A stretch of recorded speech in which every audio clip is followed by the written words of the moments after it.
Monsters, Inc.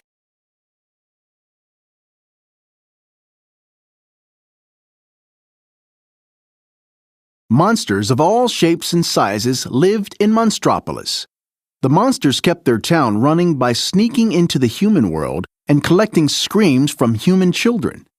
Those screams were turned into energy. Monstropolis was in the middle of an energy shortage.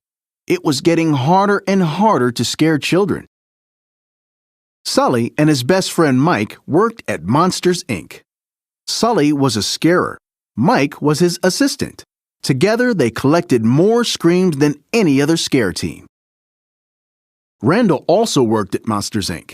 He could blend into any background, making himself practically invisible. Randall was the second best scarer at Monsters, Inc. He was always trying sneaky things to gather more screams than Sully. One day, Randall, Sully, and the other scarers stood in front of a row of doors, ready to start work. Each door would lead them into a different child's bedroom in the human world. "May the best monster win," Sully said to Randall. "I plan to," Randall snarled back. Randall worked fast and scared lots of children behind lots of doors.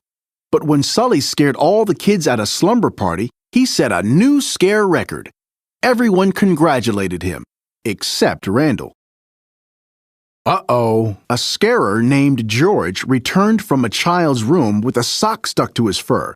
Within seconds, special agents from the child detection agency known as the CDA burst in and gave George a good cleaning.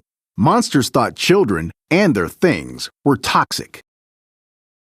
After the workday ended, Sully noticed that a child's door was still out on the scare floor.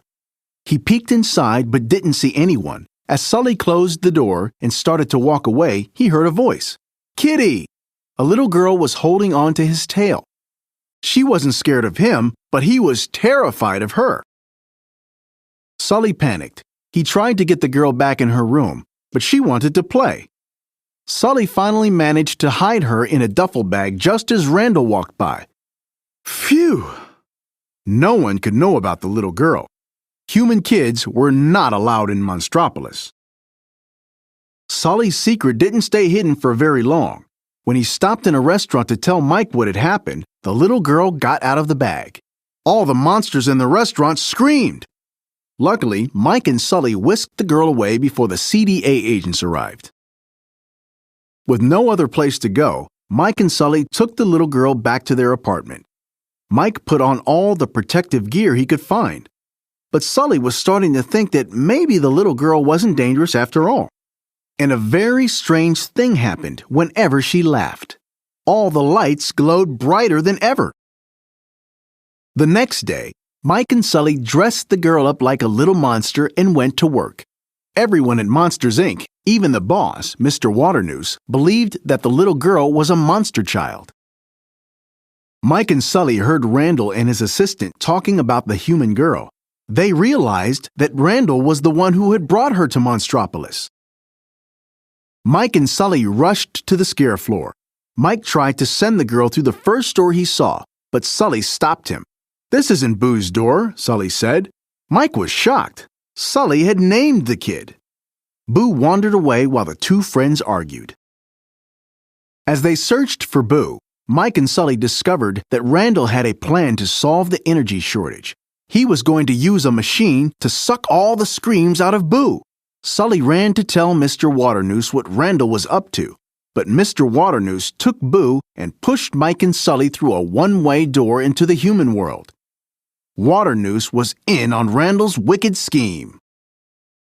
The monsters ended up on a snowy mountaintop. Mike was furious with Sully for getting them banished to the human world, but Sully was worried about Boo.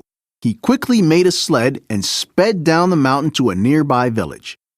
Soon, he found a kid's bedroom door and raced back into the monster world. Sully arrived at Monsters, Inc. just in time. Boo was already attached to Randall's machine. Sully smashed the machine and ran off with Boo. Mr. Waternoose ordered Randall to get the girl back. After a wild chase, Sully, Mike, and Boo escaped from Randall. Then they tricked Mr. Waternoose into talking about his evil plan. The CDA agents heard every word and took Waternoose away. Boo was safe. Mike had Boo's door waiting on the scare floor. Sully carried Boo into her room and tucked her into her bed. "Nothing's coming to scare you anymore," he said to the little girl. "Goodbye, Boo." Sully became the new boss at Monsters, Inc. Thanks to Boo, he had discovered that children's laughs created even more energy than their screams. Instead of scaring kids, the monsters showed up in their bedrooms and told them jokes. Mike quickly became one of the company's top laugh collectors.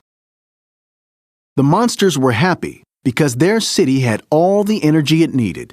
The children were happy because they weren't being scared at night anymore.